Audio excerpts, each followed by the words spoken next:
اعوذ باللہ من الشیطان الرجیم بسم اللہ الرحمن الرحیم۔ سورۃ البقرہ رکو نمبر 4 آیت نمبر 42۔ وَأَقِیمُوا الصَّلَاةَ وَآتُوا الزَّکَاةَ وَارْکَعُوا مَعَ الرَّاکِعِینَ۔ وَأَقِیمُوا الصَّلَاةَ، قائم کرو تم نماز کو، وَآتُوا الزَّکَاةَ، ادا کرو زکوٰۃ کو، وَارْکَعُوا مَعَ الرَّاکِعِینَ، اور تم رکوع کرو رکوع کرنے والوں کے ساتھ۔ اَتَأْمُرُونَ النَّاسَ بِالْبِرِّ، کیا تم حکم دیتے ہو لوگوں کو نیکی کا، وَتَنْسَوْنَ أَنفُسَکُمْ، اور تم بھول جاتے ہو اپنے آپ کو، وَأَنْتُمْ تَتْلُونَ الْکِتَابَ، حالانکہ تم کتاب کی تلاوت کرتے ہو۔ أَفَلَا تَعْقِلُونَ، کیا پس تم سمجھتے نہیں ہو؟ وَاسْتَعِینُوا بِالصَّبْرِ وَالصَّلَاةِ، تم مدد طلب کرو صبر کے ساتھ اور نماز کے ساتھ۔ وَإِنَّهَا لَكَبِیرَةٌ، اور بے شک وہ نماز البتہ بہت بڑی اور بھاری ہوتی ہے، إِلَّا عَلَى الْخَاشِعِينَ، مگر خشوع خضوع کرنے والوں پر۔ الَّذِينَ يَظُنُّونَ، وہ لوگ جو گمان کرتے ہیں، یقین رکھتے ہیں، انہم ملاقو ربہم، کہ بے شک وہ اپنے رب سے ملاقات کرنے والے ہیں، وانہم الیہ راجعون، اور بے شک وہ اسی رب کی طرف لوٹ کر جانے والے ہیں۔ کل کے درس میں بنی اسرائیل پر میرے اللہ نے جو انعامات کیے تھے، ان انعامات کو یاد کرا کے اللہ رب العزت نے ان کو اپنی ذات کا خوف، توجہ اور دھیان کی دعوت دی تھی۔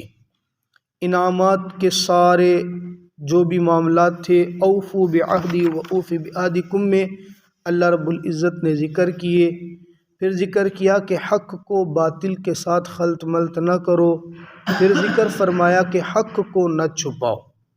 اللہ رب العزت انعامات کا سلسلہ ذکر کرنے کے بعد احکامات بیان فرما رہے ہیں۔ بنی اسرائیل کا ایمان قبول نہ کرنا دو بنیادی وجہ سے تھا، ایک تھا حب جاہ اور دوسرا تھا حب مال۔ حب جاہ، وہ لوگ سرداری کے اوپر، نبوت کے اوپر اپنا حق سمجھتے تھے، اور دوسرا بخیل بھی انتہا درجے کے تھے، مال کو سمیٹ سمیٹ کے رکھنا، خرچ نہ کرنا، یہ بھی ان کے اندر بہت بڑی ایک بیماری تھی۔ اللہ رب العزت نے دونوں بیماریوں کا علاج فرمایا اور فرمایا اقیموا الصلاۃ، نماز قائم کرو۔ نماز کے قیام کے اندر انسان کی جان بھی لگتی ہے اور مال بھی لگتا ہے۔ جان تو لگتی ہے، اس کا اندازہ تو آج کل سردیوں میں ہوتا ہے۔ فجر کی نماز پڑھتے ہوئے بندے کو تکلیف تو ہوتی ہے، بستر چھوڑنا، گرم بستر کو چھوڑ کر ٹھنڈے پانی سے وضو کرنا، گھر سے چل کے آنا، یہ ظاہر ہے اس میں جسم تو لگتا ہی لگتا ہے، مال بھی لگتا ہے کہ کپڑے بندے کے پاک ہوں، صاف ستھرا لباس ہو، اور صاف ستھرے لباس کے ساتھ تیاری کر کے بندہ آئے۔ تو نماز یہ بڑی اہم عبادت میرے رب نے پہلے ذکر کی، اس کو عبادت مالی بھی کہا جا سکتا ہے، عبادت بدنی بھی۔ اصلاً تو یہ عبادت بدنی ہے، طبعاً اس میں عبادت مالی بھی آ جاتے ہیں۔ مالی کو میرے اللہ نے پھر آگے ذکر کیا، وَآتُوا الزَّکَاةَ، خاص طور پہ الگ سے ذکر کیا کہ زکوٰۃ ادا کرو۔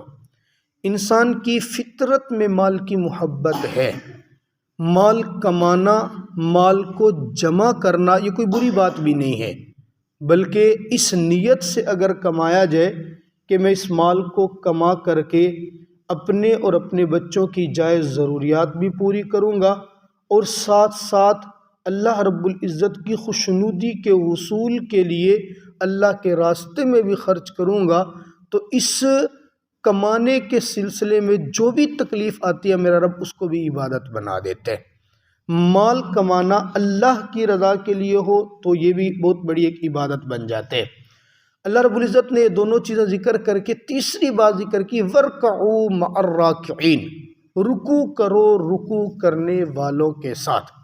اصل میں جو یہود تھے ان کی جو مخصوص عبادت تھی یا جس کو ہم نماز کہہ سکتے ہیں، بعض علماء کرام نے لکھا کہ ان کی نماز میں رکوع نہیں تھا، سجدہ تو وہ کر لیتے تھے لیکن رکوع ان کی نماز میں نہیں تھا۔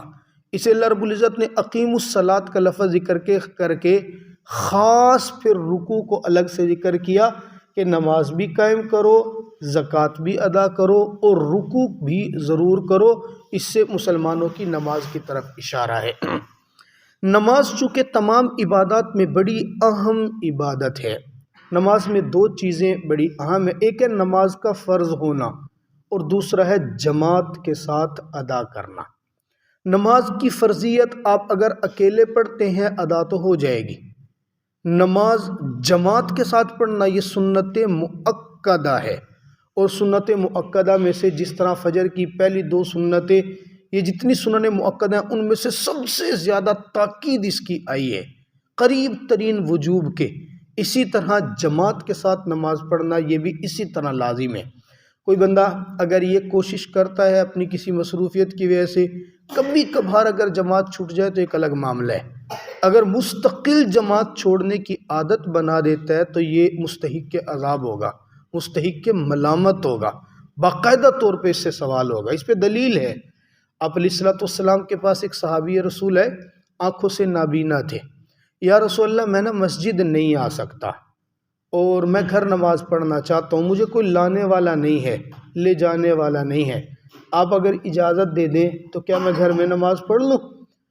ابتداءً آپ علیہ السلام نے فرما دیا ٹھیک ہے پڑھ لیں، لیکن پھر بعد میں بلایا اسے اور بلا کر کے پوچھا یہ بتائیے کیا آپ کے گھر میں مسجد کی اذان کی آواز آتی ہے؟ فرمانے لگے جی یا رسول اللہ آواز تو آتی ہے۔ آقا فرماتے ہیں جب گھر میں مسجد کی اذان کی آواز آ سکتی ہے تو پھر آپ کے لیے گھر میں نماز پڑھنا کسی صورت بھی درست نہیں ہے۔ بہت ساری اس طرح کی روایات ہیں، وہ آپ نے پڑھا، فضائل اعمال میں بھی حدیث ہے، آپ علیہ الصلوۃ والسلام نے فرمایا میرا دل چاہتا ہے میں لکڑیاں جمع کرواؤں اور جا کے ان کے گھروں کو آگ لگا دوں جو بغیر کسی عذر کے جماعت کی نماز چھوڑ کے گھروں میں نماز پڑھتے ہیں۔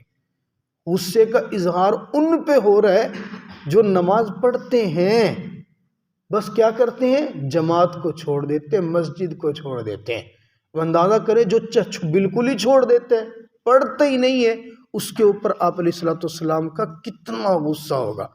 اسی لیے تو بعض روایت میں آتا ہے نا من ترک الصلاۃ متعمدا فقد کفر، جس نے نماز کو جان بوجھ کے بغیر کسی عذر کے چھوڑ دیا فقد کفر، اس کے اوپر کفر کا خوف ہے، ایمان بھی سلامت نہیں رہا ہے نا۔ ایک ہے فرضیت کو ماننا پھر عمل نہ کرنا، یہ فسق ہوتا ہے۔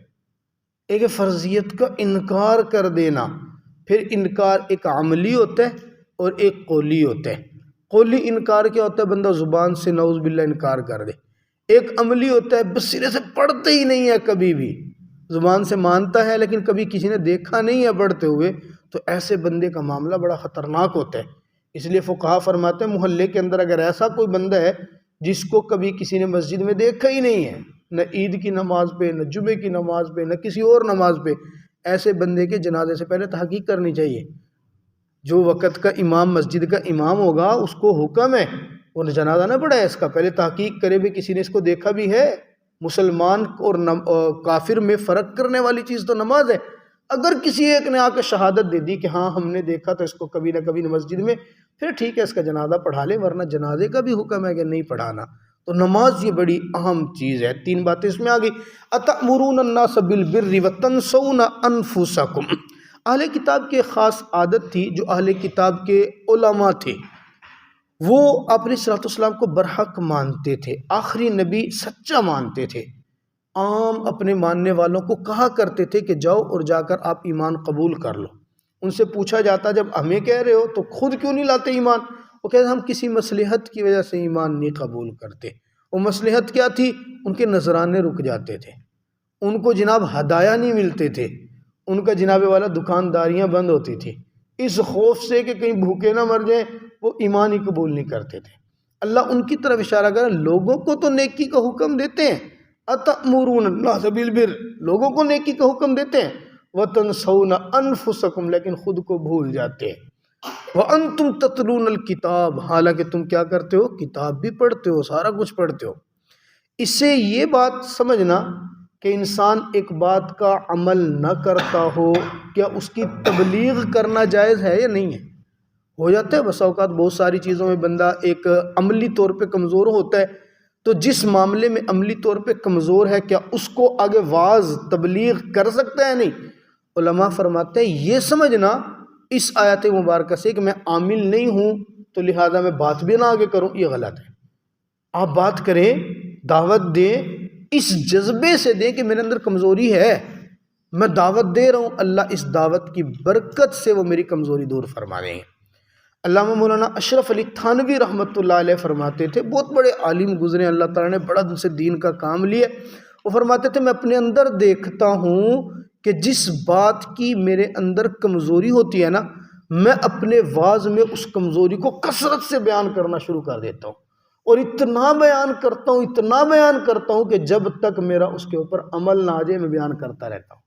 اب یہ نیت اگر ہو کہ میرے اندر کمزوری ہے، میں بیان اسی نیت سے کر رہا ہوں کہ اللہ اس بیان کی برکت سے وہ میری کمزوری دور کر دے گا اور مجھے عمل کرنے کی توفیق دے دے گا، پھر یہ بالکل ٹھیک ہے، بہت اچھی بات ہے۔ وَاسْتَعِینُوا بِالصَّبْرِ وَالصَّلَاةِ وَإِنَّهَا لَكَبِیرَةٌ، یہ آیت مبارکہ میرے نبی اور نبی کے صحابہ نے تو کمال درجے کا عمل تو ہر چیز پہ کیا، لیکن یہ ان کی گھٹی میں شامل تھے کہ ایک بچے کو سکھا دینا، اور یہ مسلمانوں کے لیے ضروری ہے۔ اپنے بچوں کو سکھانا، کوئی مشکل آ جائے، پریشانی آ جائے، وَاسْتَعِینُوا بِالصَّبْرِ وَالصَّلَاةِ، سہل صبر کرو اور پھر اللہ سے نماز پڑھ کے مدد طلب کرو۔ صلحاء کی عادت رہی ہے، بچوں نے اگر جیب خرچی بھی مانگی ہے تو ان کی تربیت کرنے کے لیے کہا بیٹا وضو کرو، مصلی بچھاؤ، اللہ سے مانگو، اللہ دیں گے۔ ادھر بچے کی تربیت کرنے کے لیے اس کو نماز پہ کھڑا کر دیا، جو چیز اسے مطلوب تھی وہ لا کر کے گھر میں چھپا دی، اور چھپا کر کے کہا آپ نے نماز پڑھ لی ہے، اللہ سے دعا مانگ لی ہے، ذرا اس کونے میں تلاش کرو، آپ کو مل جائے گی۔ بچے کی تربیت کا ایک خاص انداز، بچے نے کوئی چیز بھی مانگی ہے لا کے تو دینی ہے، اس کو کہا بیٹا ٹھیک ہے لا کے دیں گے، آج رات کو آپ نماز پڑھ کے دعا مانگنا، صبح اللہ تعالیٰ بندوبست کر دیں گے انشاءاللہ۔ صبح پھر بچے کو وہ چیز دی، دیکھا آپ نے نماز پڑھی تھی، اللہ نے اس کی برکت سے مجھے یہ چیز دے دی ہے، میں آپ کے لیے لے آیا ہوں۔ یہ خاص تربیت اپنی بھی زندگی کا حصہ، جو چیز بھی ضرورت، حدیث مبارکہ میں تو یہاں تک آتا ہے، یعنی ایک حقیر سے حقیر چیز بتائی، آپ کے جوتے کا تسمہ بھی اگر ٹوٹ جائے نا، وہ تسمہ بھی آپ نے اللہ رب العزت سے طلب کرنا ہے، اللہ سے مانگنا ہے، نماز پڑھ کے ہاتھ اٹھاؤ مانگو، لیکن ساتھ اللہ خود فرما رہا ہے اِنَّهَا لَكَبِیرَةٌ، یہ بات ہے بڑی اوکھی، بہت بڑی بات ہے یہ، ہر کام میں صبر کرنا، ظاہر سی بات ہے صبر تو ویسے بڑا مشکل کام ہے، پھر ہر چیز پہ نماز پڑھ کے اللہ سے مانگنا بڑا مشکل کام ہے، لیکن اِلَّا عَلَى الْخَاشِعِينَ، لیکن یہ جو خشوع کرنے والا ہوگا نا اس کے لیے بڑا آسان ہو جائے گا۔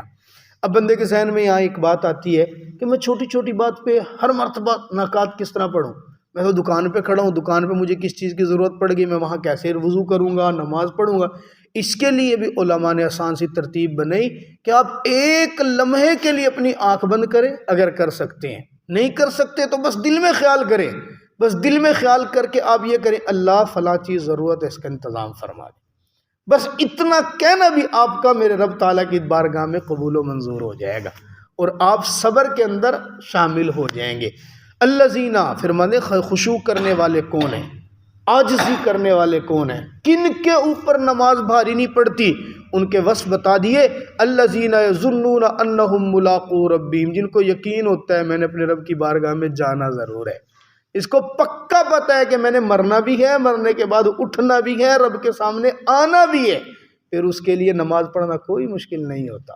وَأَنَّهُمْ إِلَيْهِ رَاجِعُونَ، اس کو یقین ہو کہ میں اس کے پاس لوٹ کر کے چلا جاؤں گا۔ اللہ ہم سب کو یہ خوف، توجہ اور دھیان نصیب فرما دے، ہمارے دل میں بھی یقین پیدا ہو جائے، اور نماز پڑھانا ہمارے لیے بھی اللہ تعالیٰ آسان فرما دے۔